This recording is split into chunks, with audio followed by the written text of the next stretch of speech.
atheists, agnostics, long-haired weirdos, short-haired weirdos, vandals, hooligans. The government, hug the government, love the government, hug the government, love the government, hug the government. Welcome to The Politics Guys, a place for bipartisan, rational, and civil debate on American politics and policy. I'm political scientist Michael Baranowski. I'm joined today by my conservative counterpart, attorney and former deputy assistant to President Trump, May Mailman. Hey, Mike. Hey, May, how are you doing this morning? I am good. It is very snowy in Cleveland. Yeah, it's actually pretty snowy here in Cincinnati, which is kind of rare. And I got to say, I like a little bit of snow, just, not too much. Well, so, we have a lot we want to cover today. We want to talk about the Iowa caucuses and looking forward to New Hampshire, the budget crisis averted, at least for now, the United States and Houthi threat in the Red Sea area, the immigration and Ukraine deals, it may or may not be, and a bunch more. And so why don't we just go ahead and get right to it? We open with the Iowa caucuses, and in what is probably made the least surprising development of the last week, Donald Trump cruised to victory, 51% of the vote, right? Ron DeSantis, Nikki Haley, a distant second and third at 21.2, 19.1 respectively. And that's pretty much what polling has been predicting really for a while now, though DeSantis maybe slightly outperformed his polling average in Iowa. And now, of course, everyone's looking at New Hampshire, holds its primary on Tuesday, January 23rd. And the latest polling has Trump way out in front. He's, I think, somewhere around 45% compared to around 33% for Haley and a very meager 5% or so for DeSantis. So I thought, May, we'd start with your take on the result in Iowa and then how you see things shaping up in New Hampshire. So it was obviously a just Trump dominant performance. I think there are two sub stories to that. One is that Trump did very well among older folks, but actually Ron DeSantis did well among the sub 30 group. In fact, won them. So that to me is a little bit concerning in that for me, I want a party that seems vibrant, that seems like it's taking into account and in touch with younger people's concerns, rather than a sort of boomer-led party, which the whole country has been since Bill Clinton. I think that we've seen a lot of problems, actually, with the leadership and the direction of the country and stagnation since then. But the over 30 group showed up in huge numbers. And so that young vote really didn't count. It didn't push anything over the line. The second story I think that I've noticed is that it was historically low turnout. And so while I think there are a lot of Republicans that are saying, listen, you had your chance, either Nikki Haley or Ron DeSantis, particularly Ron DeSantis, to show that you were an alternative to Trump in Iowa. You were not able to show that. We need to recognize the inevitability and we need to consolidate and move forward. And I think that there is a lot of wisdom in that. But it is hard to stomach. It's hard for a candidate to stomach that when you're basically saying a couple, like several thousand people are going to just decide the primary for the entire country, given the extremely low turnout.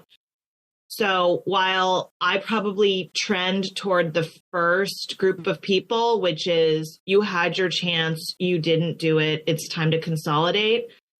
I get it. It's hard to draw conclusions off of what feels like a few human beings. Yeah, which makes maybe New Hampshire even more of a test. And of course, right now we're seeing the sort of old guard Republican establishment, the pre-Trump sort of folks really trying to do everything they can to boost Nikki Haley. And if you look at her numbers over the last few weeks, they actually have gotten a lot better. And you got to think that if Haley can at least get close within maybe 10% or less in single digits of Trump, that gives her a boost because she's really going to need it. Because if you take a look further on, like South Carolina, that's February 3rd, and Nevada, Haley trails Trump by a lot. And if she gets wiped out in South Carolina, that might just be game over.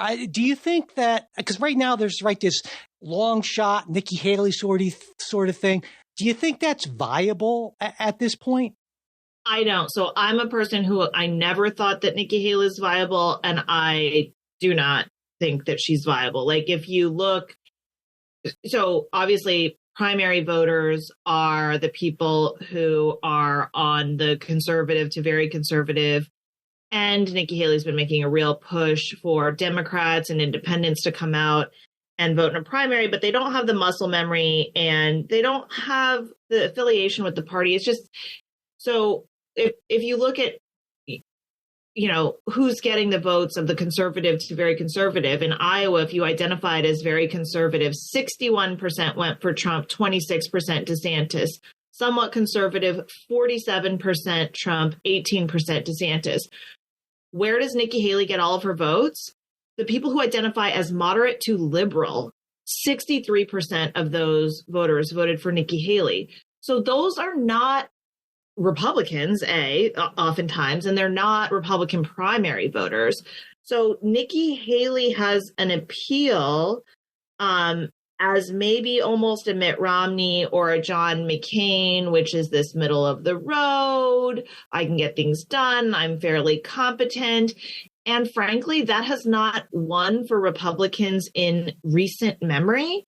And conservatives, real conservatives, have no patience for that. It's like, no, if I'm going to go out there and vote, I'd actually like somebody who's going to, one, win, and two, do the things that I'd want to do. Nikki Haley doesn't check those boxes. Nikki Haley never had a shot, in my opinion. She was willed on by the media, but it was never going to happen, and it's still not going to happen. Yeah, I got to wonder though, and I think you're right in the context of the current Republican Party primary electorate, but it's sort of hard for me to see Nikki Haley in the same light policy-wise as, say, a John McCain or a Mitt Romney. I mean, she seems significantly to the right of both of them on a lot of issues, and so maybe it's just that the Republican electorate has shifted. And so I'm not saying, again, I'm not arguing that you're wrong about her viability to primary electorate, but it seems like the party is kind of shifted over. I'm wondering what you think about that. I think in general, the country has gotten older. So in that sense, maybe the country has gotten more conservative. But I honestly think the Republican Party was always fairly conservative. I mean, you think about the Tea Party movement and like Ted Cruz shutting down the government to try and block Obamacare. And now the Republicans have very much accepted Obamacare. I mean, you've got multiple candidates coming out in support of Obamacare saying, oh, we just want to do it a little bit better. So I don't know. I mean, I don't actually think the country is more conservative. I think, if anything, some of the liberal policies that have been tried, open borders, a little bit more robust government during the COVID era,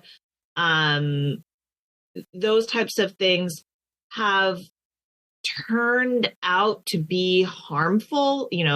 Power residing in teachers' unions. I think people have just seen what sort of a typical, I do think that the typical Democrat position is to be more open borders than not. The typical Democrat position is to be more in favor of teachers' unions than not. And those positions have just in practice failed. To handouts during the Rescue Plan Act causing major inflation, and even a lot of Democrats saying maybe we should have rethought that. So I don't know if the country has gotten more conservative. I just think the patience maybe has worn thin for flirtation with liberal light ideas, which that was always my issue when I was working in the White House, is oftentimes Republicans would be scared to say what we thought. We'd be scared to say, here are the problems with welfare or whatever. And instead we'd say, well, what about if we do the liberal position, but just like a little less.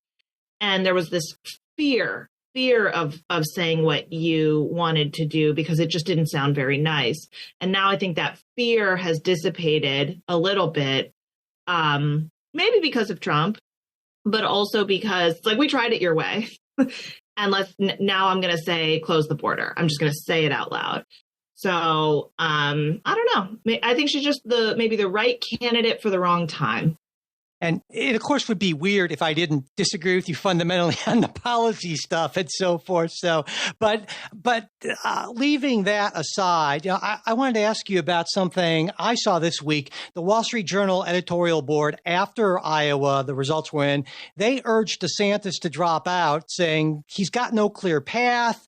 He's, well behind Haley, and he should basically give Haley a chance to take on Trump one-on-one. And if you take a look, in fact, at the current polling numbers, if DeSantis drops out, that probably a certain amount of that support would go to Haley. And then you factor that in with the fact that something like 40% of New Hampshire's electorate are registered independents, and they can vote in that in that Republican primary.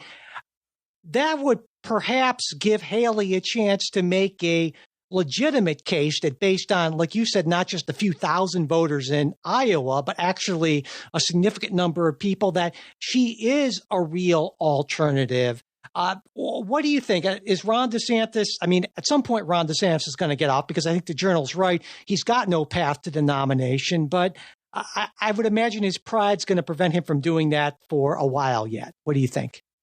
I would agree. And he's got money left to spend, but I think it's fundamentally wrong that DeSantis dropping out gives Haley a better shot. I think actually Nikki Haley needs Ron DeSantis to stay in, because Ron DeSantis is a competitor to Donald Trump. So I think that DeSantis is taking away votes from Trump, people who liked a lot of the Trump policies, but wants somebody who, like DeSantis, doesn't waver, actually is a anti-lockdown governor, who doesn't say one thing and then do another. So I think that's the appeal of DeSantis. He actually he doesn't just have the Twitter. He does the thing that Trump says on Twitter. So if DeSantis drops out, I see Trump as getting the vast majority of those votes, and Nikki Haley getting wiped out.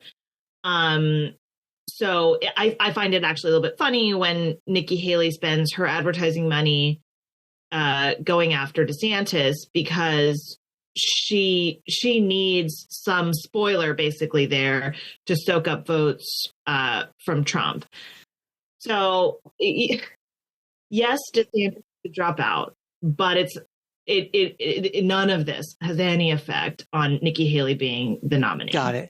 Now, one other argument that the Journal's editorial board made, and it seems to me, based on the polling, to be a reasonable one, at least at this point, is that the Republicans have a better shot with Haley. And you take a look at the polling numbers right now, national polling numbers have Haley easily defeating Biden and Trump just barely edging him. But of course, national numbers don't tell the story. You take a look at those 6 swing state polls, and in almost every instance, Haley has a clear edge in a 1-to-1 matchup over Biden, much more so than Trump does. And I think that's what the Wall Street Journal and a lot of other sort of moderate Republicans are looking for.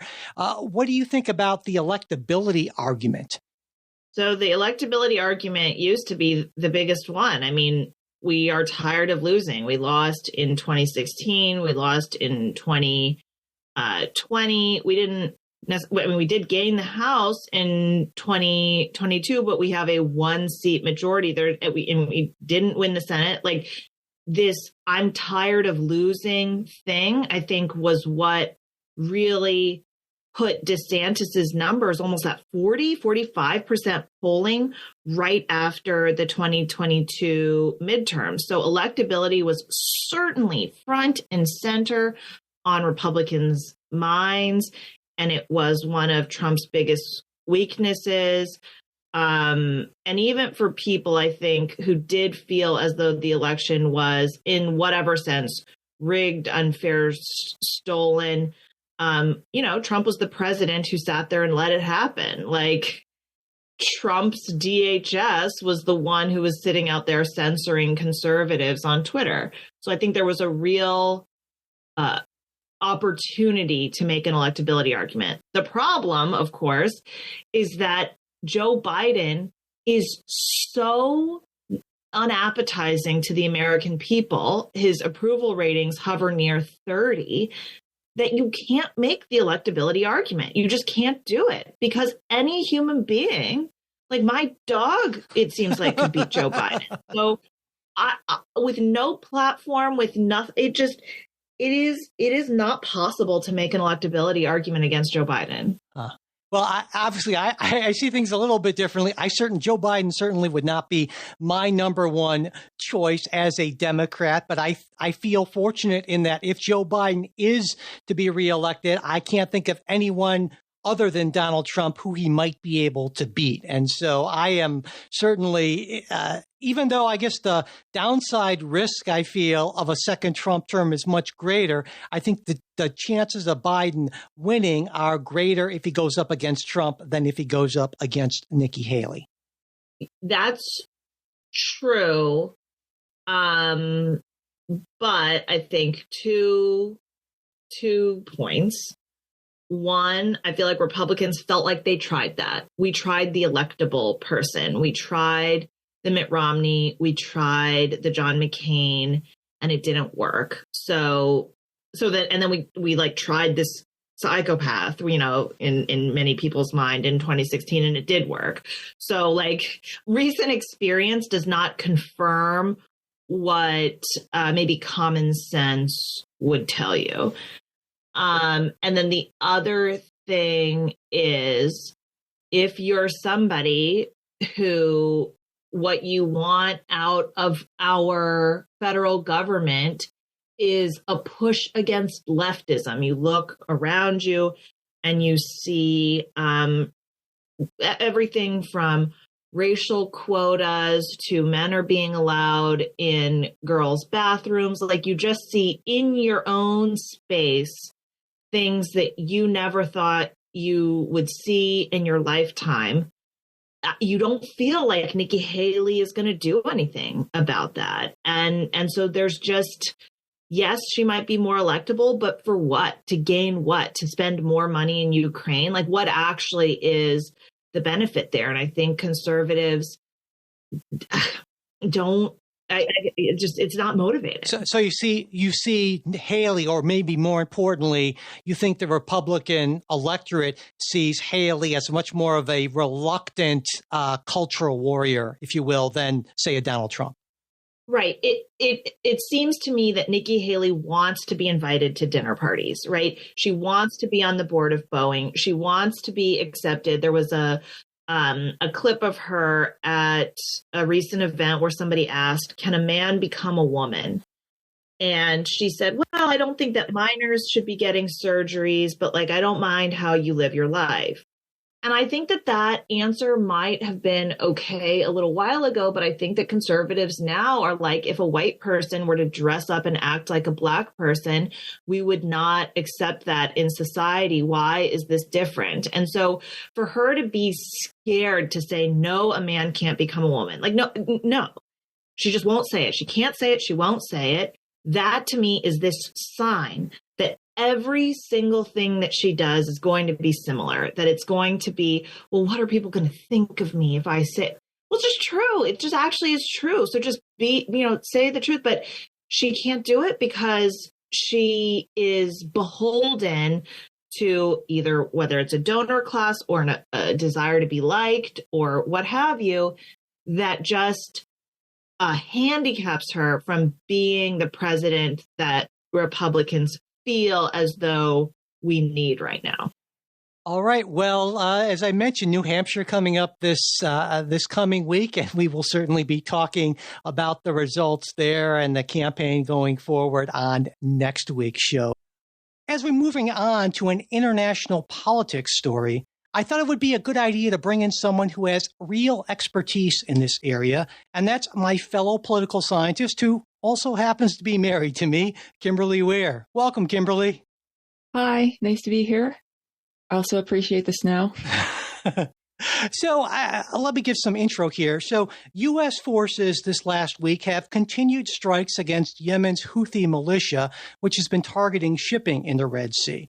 The Iranian-backed group has been launching missiles and drones at vessels in that vital shipping lane all the way since November.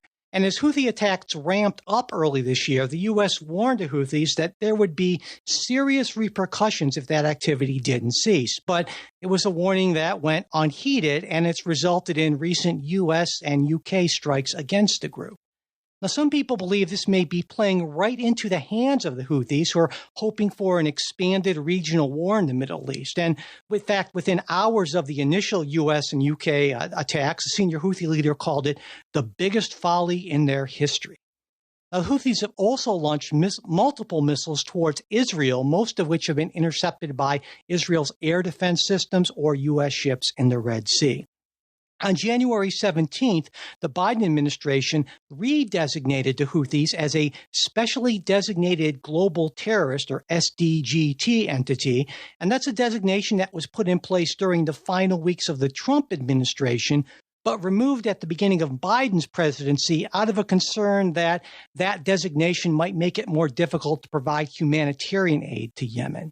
Now, the designation doesn't take an effect for 30 days in the probably forlorn hope that it will deter future Houthi attacks. The SGDT designation restricts access to funds from international markets, but I don't know that that's very meaningful for the Houthis. A more serious designation of Foreign Terrorist Organization, or FTO, a lot of acronyms here, which wasn't imposed, would have included a travel ban on Houthis attempting to enter the U.S., but again, I don't know how meaningful that would be as well. So, Kimberly, we'll start with you on this since you're our resident international politics, international relations expert. What's your take on what the Houthis are doing, why they're doing it, and the response we've seen so far? I'll start by saying that, yes, we international relationist people, we love our acronyms. So no shortage of those at any given time. As far as I think it makes more sense to start with why the Houthis are attacking vessels. I think they were inspired by two events, and this has been on my mind as I've been thinking about what they've been doing. One, I think that they saw that during the 2010s, the Somali pirates were really effective at crippling the shipping industry, and it ended up taking serious UN intervention to actually minimize that attack, those attacks, and get them under control. And second, I think that the humongous container ship that blocked the Suez Canal a few years ago, that they saw that this shut down the waterway. And I think it dawned on them, especially as they've been getting like much better military weaponry and drones and so forth from Iran, that they've got this great military capability. They can start bombing these ships, right? And I think it dawned on them that, hey, here's this way that we can draw more attention to our situation. And they know they control this choke point. And throughout history, countries have been, throughout naval history, countries have been fighting for control for this area. And they see that they're sitting on this choke point. And then the Gaza Strip situation happens. And they say, hey, we can pull this off as we're acting in solidarity with Palestine. And, the thing that's interesting to me about that is that incidentally, the Palestinians are Sunni Muslim, not Shia Muslim like the Houthis. So I think that factors into the situation. And I think that they look at the situation and say, here's our chance to say, oh, we're doing this in solidarity with the Palestinians. But I think their underlying objective is really that they're using this as an opportunity to solicit a response from the international community and a way to solidify their control of Yemen. Because basically, they're forcing the US and the UN and even corporations like Maersk to react. And this legitimizes their control since it forces governments to negotiate with them. Plus, they'd been out of the public eye for some time due to a peace deal that the UN had brokered. And I think that it's important to note that how the humanitarian crisis fits into this, because I think that a lot of people overlook the fact that it's largely the fault of the Houthis that the humanitarian crisis ended up happening to the extent that it has anyway. And this works to the advantage of the Houthis because the people who are in power get to control the humanitarian aid and they profit from the conflict. And so I think their ploy has worked. And I think they're back in the limelight and they're getting even more support at home and they're continuing to get the support from Iran. So I think that they have definitely achieved their objective.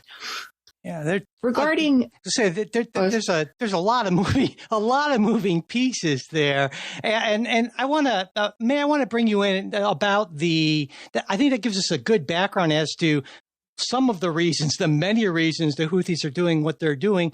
What do you think about the U.S. response? Has it been strong enough? Would you have liked to have seen the Biden administration doing more, or what's your view on that? Well, I do have some questions about, during the Trump administration, they were both labeled a foreign terrorist organization and a specially designated global terrorist organization.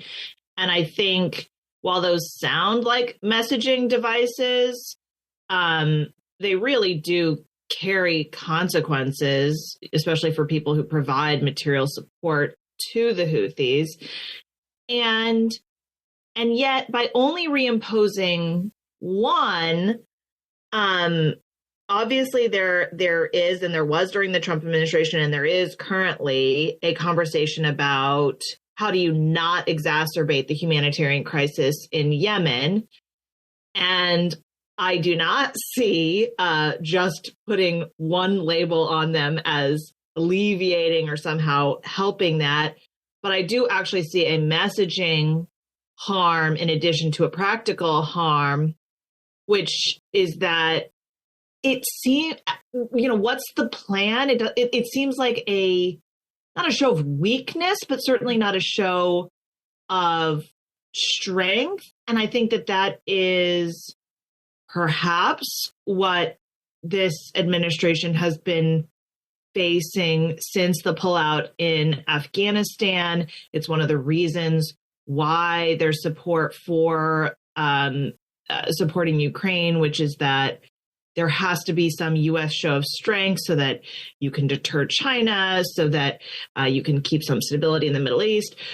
So, I'm not a foreign policy expert, so I'm not going to pretend to know the difference practically in what would happen if you redesignate them a SDGT and not an FTO. And of course, this happened during the very end of the Trump administration. So it's not like we know what would have happened by keeping those labels on. I guess my fear is a few things. One, I know that it was a real conversation in the Trump administration that despite the humanitarian concerns that this did need to happen, I haven't heard a solid explanation for why that was wrong. And I do have concerns of just general, and of course this is coming from the right too, but like a general weakness on the world stage that has created an opening for a tremendous amount of chaos, and we are like feeling and seeing that tremendous amount of chaos. So, who knows? This all seems like sort of monopoly money. Like what, it's like fake almost. You can't practically feel it the way that you can feel inflation. But it doesn't feel powerful.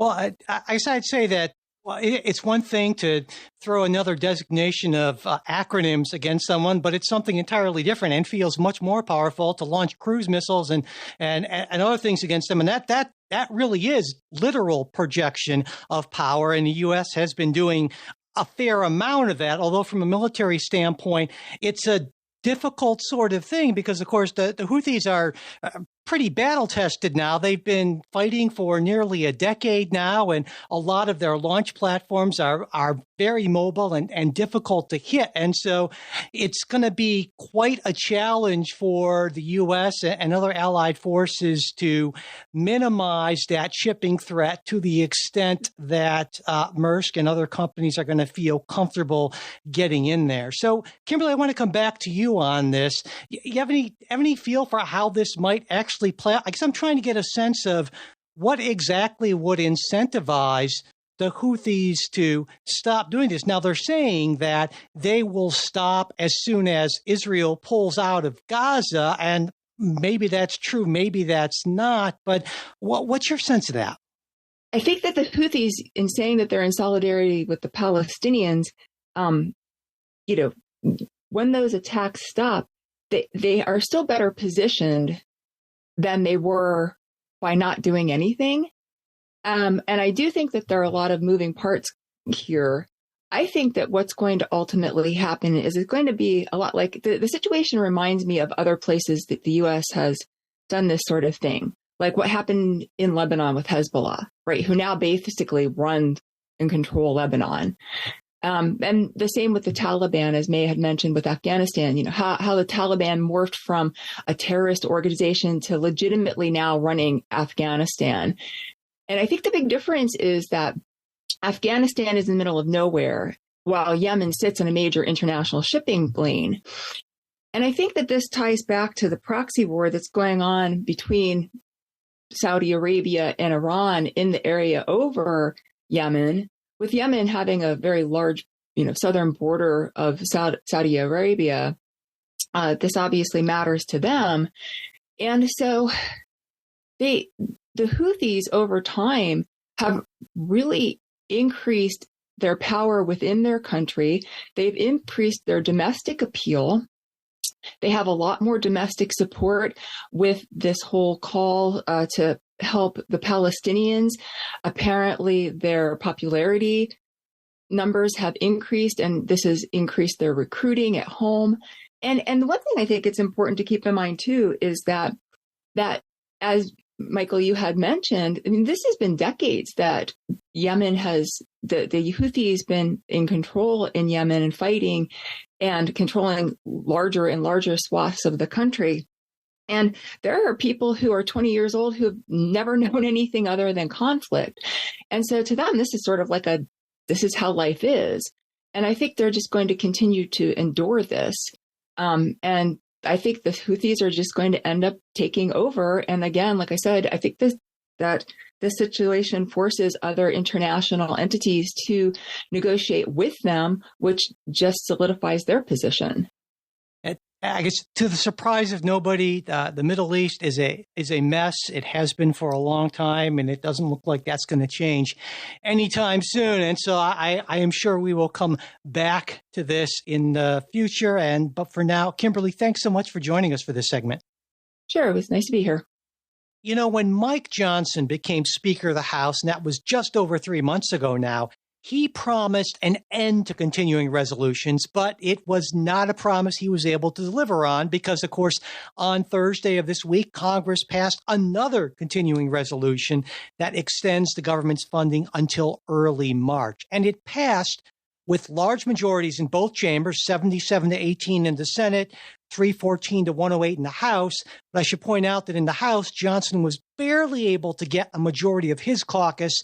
There were 107 House Republicans for it, 106 in opposition. And so Democrats provided that supermajority that was first needed to suspend the rules, to move the CR to a vote, and then to pass it.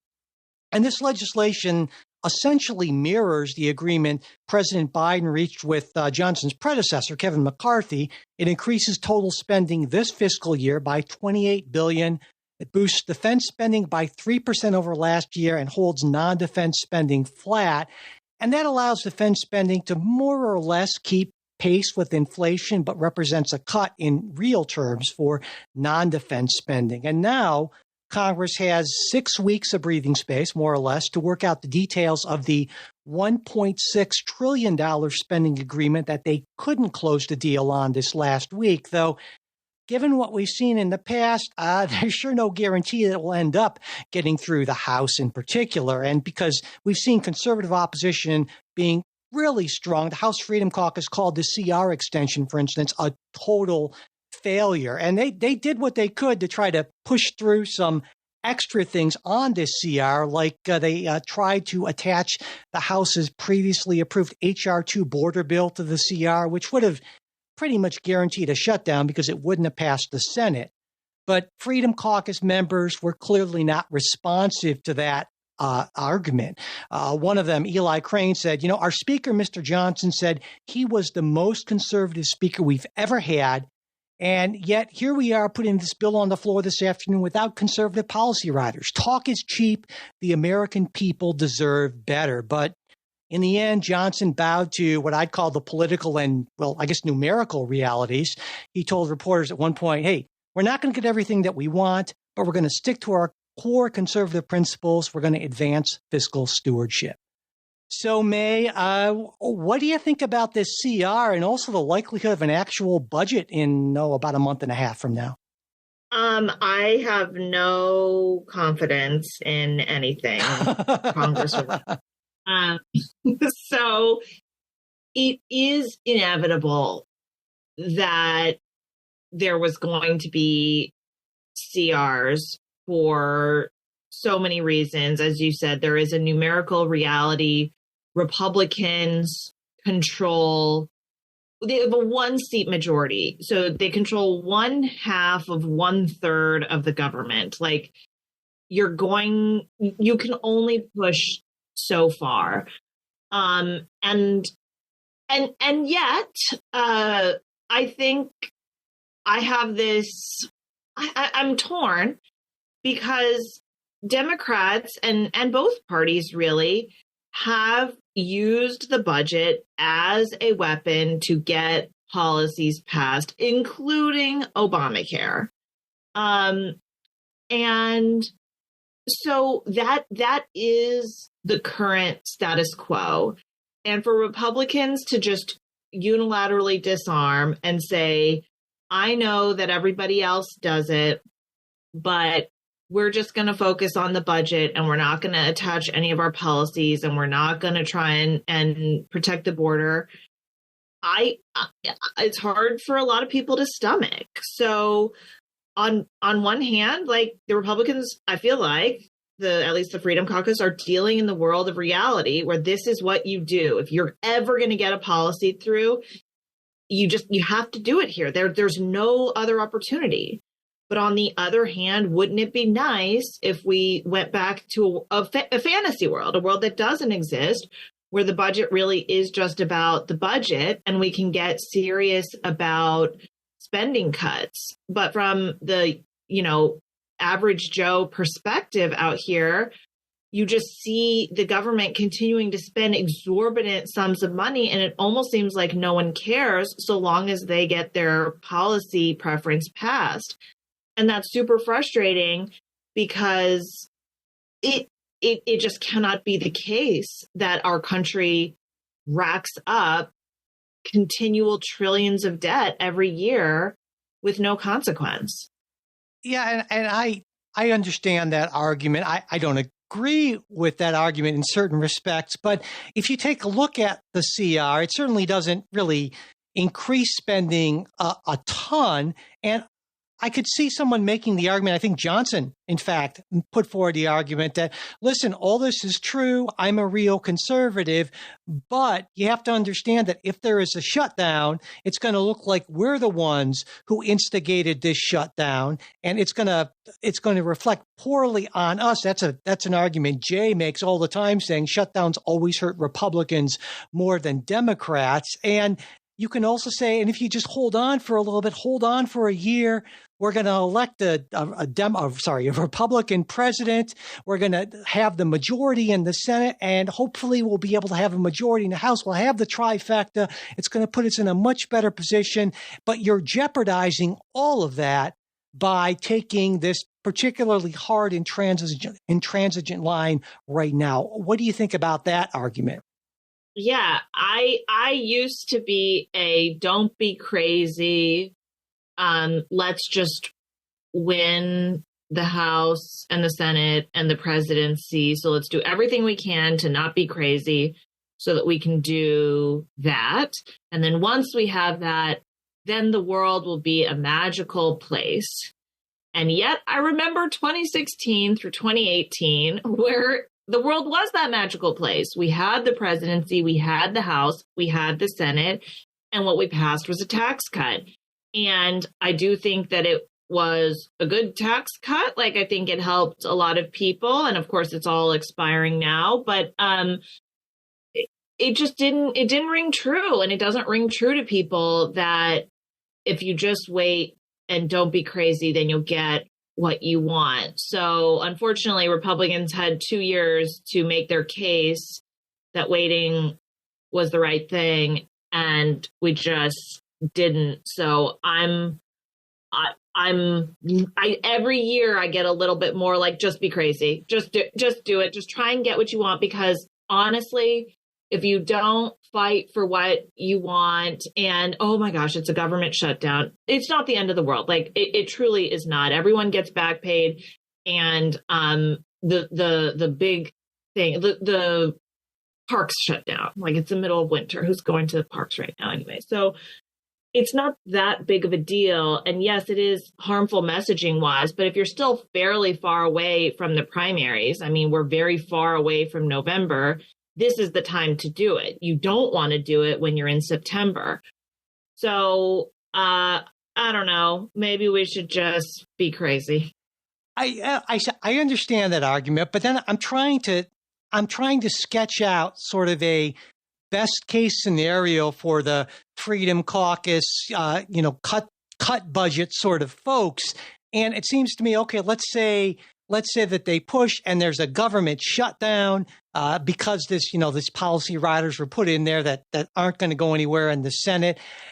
Then I guess the calculus is that the shutdown puts more pressure on the moderates and also the White House, which would have to sign off on this, to cave in on HR2 than it would on Johnson to work with Democrats to pass a budget. And so I understand, I guess, from the Freedom Caucus perspective and the argument you make, the get crazy thing, but I just don't see how that would end up getting them what they want. And if crazy doesn't get you what you want, then is it just crazy for the sake of, I don't know, being crazy? And I guess, thought experiment. If ABC News, if MSNBC, if CNN, if everybody really did want HR2, I mean, they found that these policies, maybe with some modifications, but in general, the bar for asylum should be raised, that you should be required to seek asylum in a safe country that you're transiting to, like that really the media was behind this policy push. Would it happen? Could it happen? And to me, the answer to that is yes. So there's this huge frustration that maybe you're right. Maybe in the world we live in, we would not be able to get HR2 passed. And so there's really no point.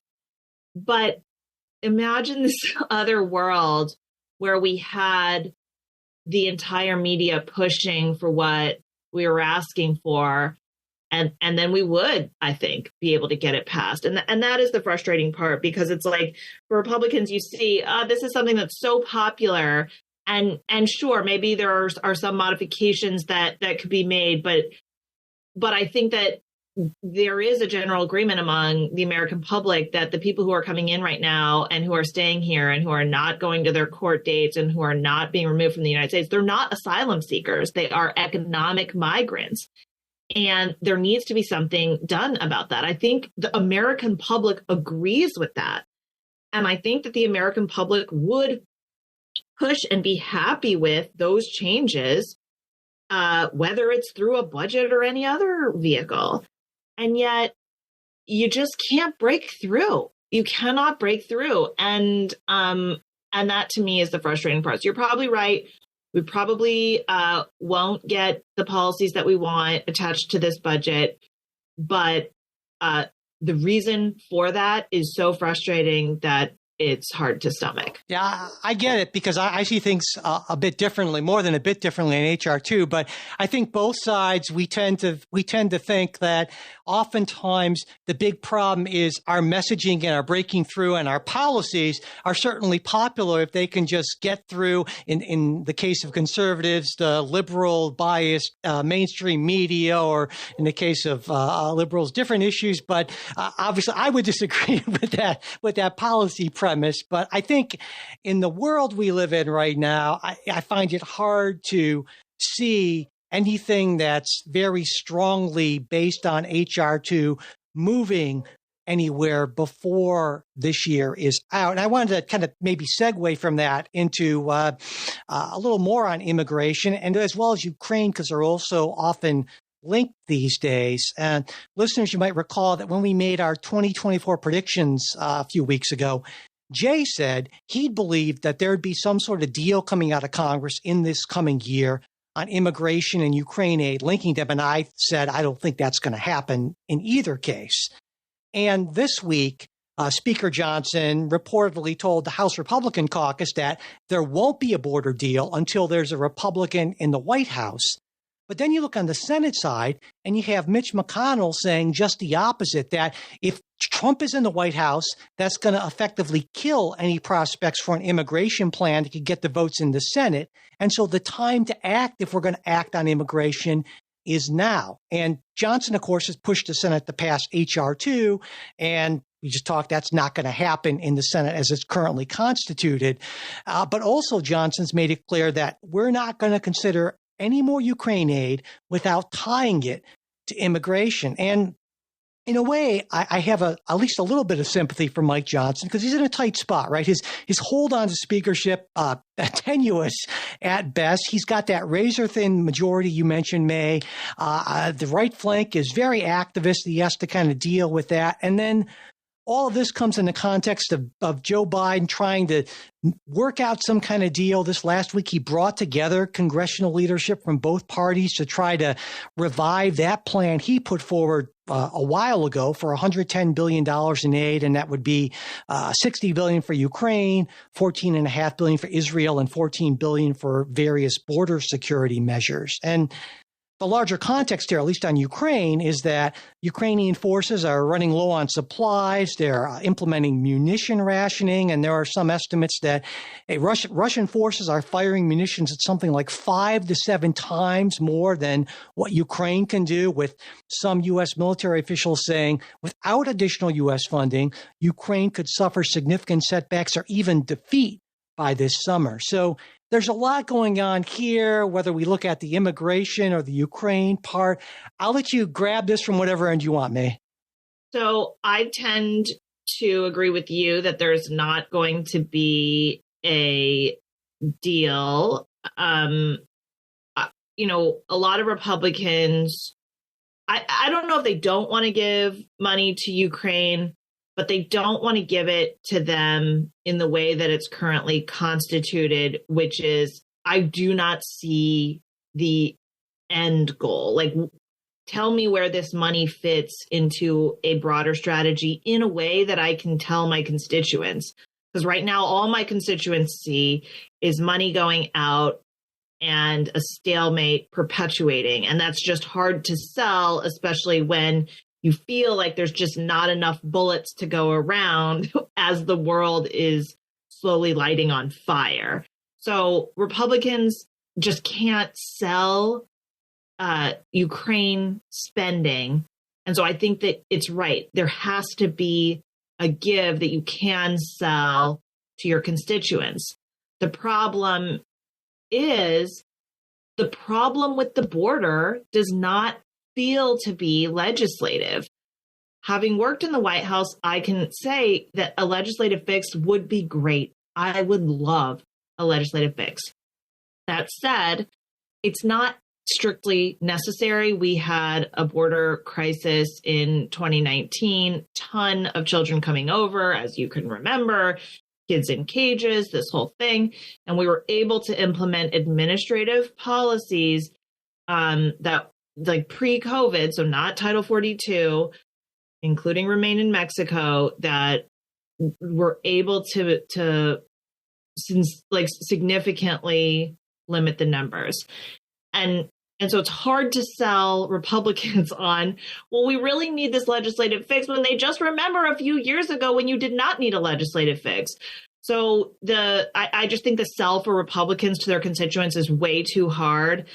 And I don't see this deal coming together. Yeah, and I recall a while ago when Jay and I were talking about immigration, it seems to me that you can make a case that in existing law, there actually is authority for the president to, in effect, shut the border for national security reasons without any sort of additional legislative action. And now, of course, that would be challenged in court because everything is. But I think there's a reasonable case to be made for that, regardless of what you might think about it as whether or not it's a good or bad policy. I think the authority might actually exist.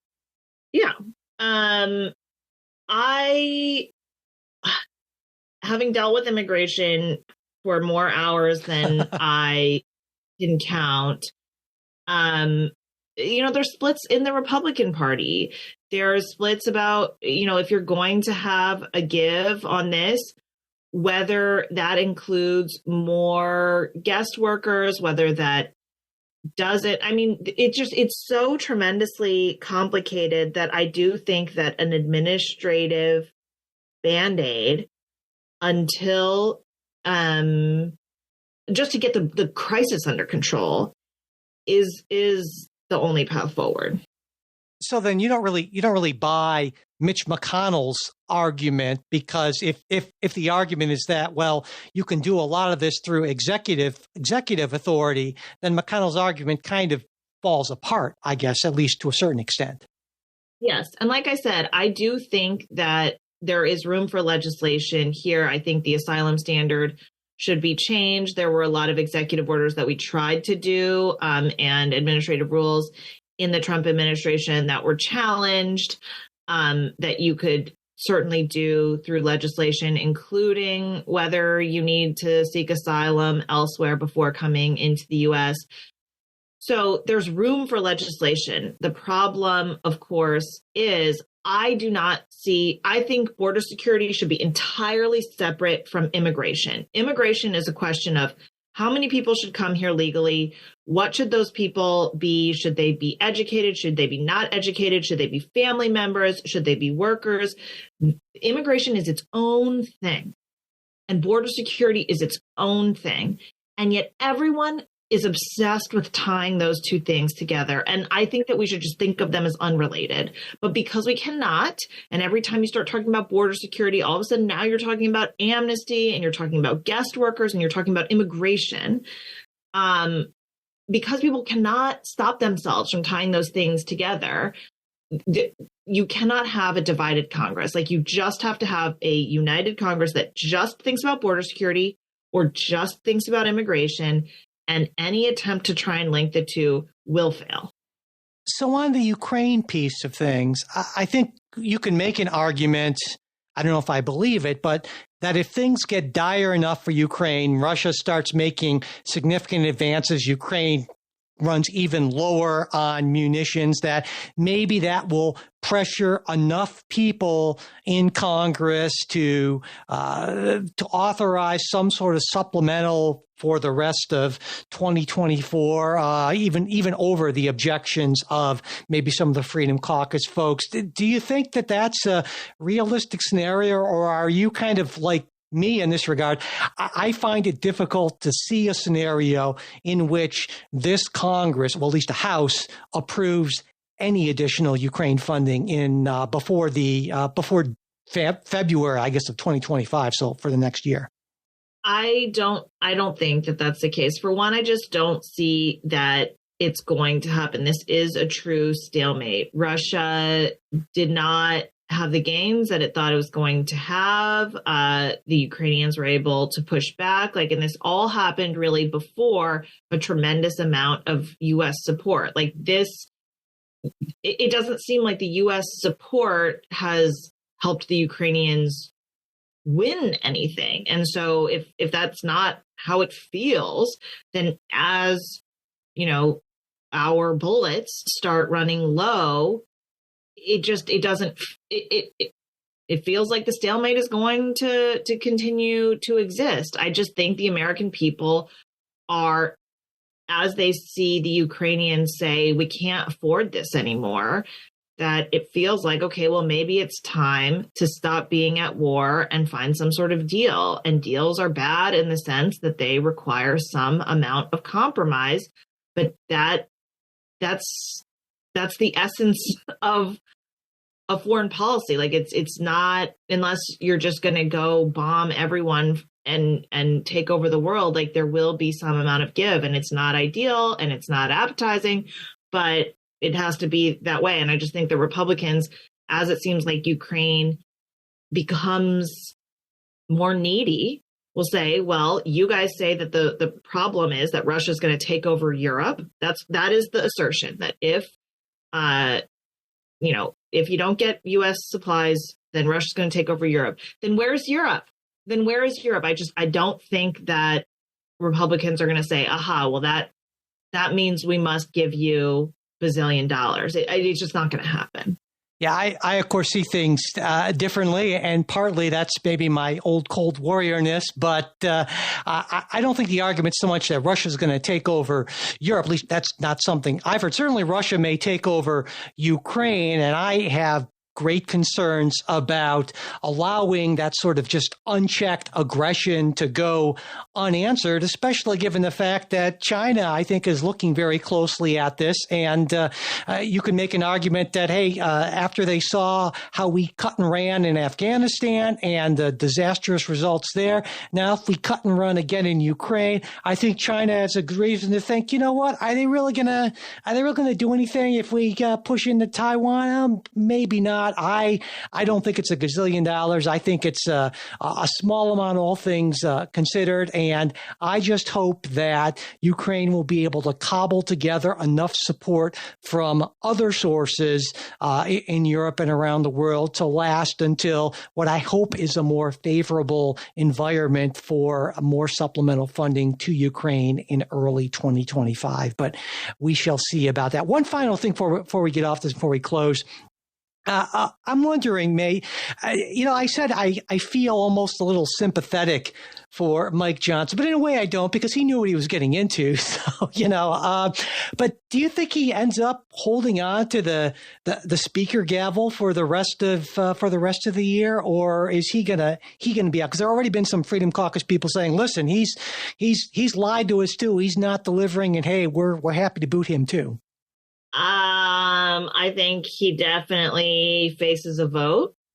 He doesn't have, for whatever reason, just the long-standing animosity that people have had toward Kevin McCarthy, people like Nancy Mace or whatever, that are just personal for them, Tim Burchett.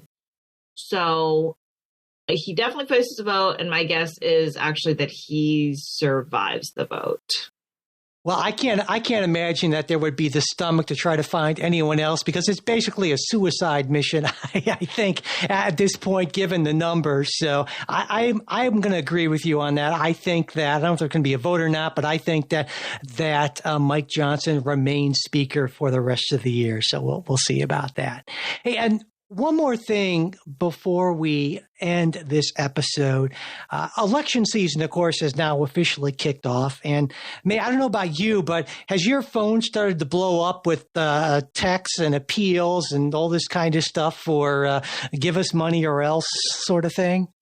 So it has been going on for a long time because I don't know, maybe I'm a Republican primary voter in the Senate. So I actually think, if anything, it's almost lightened up. But I will say one funny story, which is I'm so used to getting text messages of, hey, this is Bernie Moreno, please, support me.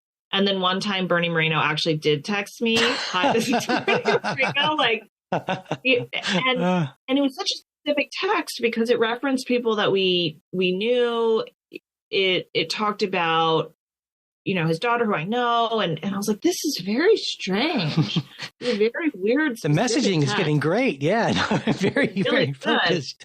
And I kind of let it sit for almost, several hours. And then I was like, I think that this is a real text. Yeah. Wow. So yeah, that, the spam, it can prevent you from actually responding to real text. I mean, I've been getting so much from my good friends, Joe and Kamala, all the time. But a couple of days ago, I got one of these calls, and I almost felt bad for the person because she was clearly reading a script and not really reading it very well, actually. And for me, because I've donated both to Republicans and Democrats, and I subscribe to right and left-wing publications, I tend to get it oftentimes from both sides. So it's like it doubles my discomfort, I guess, on this. But, the script it seems like it's always the same, right? The country's going to hell. This election means everything. We're at a precipice. We're facing just utter destruction. Will you give us $200? Or when I say no, will you give us $100? It's really just something. And so I don't know about you, but when I hear those kind of things, it actually makes me less likely to support a candidate or a cause that I might even otherwise be inclined to support. I don't know. I feel like I'm being emotionally manipulated, but I don't know. But that maybe that's just me. Well, unfortunately, you are in the minority because as annoying as you or I might find these things, they are very effective. In fact, they're right. So there are even investigations going on against both Act Blue and Win Red about elder fraud, people who sign up for some of these things. They sign up for reoccurring donations, and people, even though it's not elder fraud, it is just effective. So they wouldn't be sending these to you if they weren't effective. And so it's problematic because it is so annoying, but some people love it. And I think especially Act Blue has really, if you look at the FEC records, people who just are repeat $5 givers, they'll give $5 to 20 causes a day. And all of a sudden, over the course of a year, they've given $50,000, $75,000. And of course, if you're old and you're on a fixed income, you probably have it. You probably have it saved somewhere, so you don't notice it immediately, but it is pretty problematic. Yeah. I remember my mom who died in a few years ago, but she was a big conservative cause supporter. There wasn't a conservative cause that she didn't support practically. And some of the things that she got toward the end, she had dementia for the last few years. I really had to watch out very carefully on her mail and email and all that, because some of those things were just so, and like you said, it's on both sides. And it frustrates me because, I get, you're right, appeals to anger and fear are what sell. And I guess it's just I see a deeper problem with our politics. And of course, that's, I think why we do what we do. I'd like to think that we try to appeal to what Lincoln called, the better angels of our nature. And I think I'm thinking about Lincoln because I just started that John Meacham biography of him, which is really good. It's like, but that is never going to be the truly popular, the big message, right? As opposed to those kind of just crazy, the world's going to end thing. And I guess that kind of gets into why we do this and why, it's always going to be a struggle for us to compete with the Pod Save Americas or the Bannon's war rooms of the world. And that's also why I really appreciate our listeners, because you guys, if you're listening to this now, you're the reason we can do this. We can't, the ad revenue goes to those crazy hyper-partisan things for the most part. So thank you for supporting us. This is going to be a big year. It's not going to be the end of the world, whether Donald Trump or Joe Biden wins, but, it is a big year. And so this year, especially, we really thank you if you're a supporter. And if you're not a supporter, I hope you'll consider becoming one. And you know the deal. You can go to politicsguys.com/support for all of those options. There's the Patreon thing, or, sometimes people like continuing kind of thing. I can't afford that, or it's too much. There are the one-time donation things you can do on Venmo or PayPal. And again, you can always find that in our show notes, or was it politicsguys.com/support. So thank you so much for that. We really do appreciate your help, which really is just vital in allowing us to get our message out, which we think is, a message that there needs to be more of in this kind of crazy world of American politics. And as always, we want to close with a very special thanks to our executive producers, a great bunch: Bruce Johnson, Wilma Moreno, Andra Masker, Daniel Toe, Ryan Beasley, and Don Oglesby. We'll be back with a new episode for you next week. We hope you'll join us.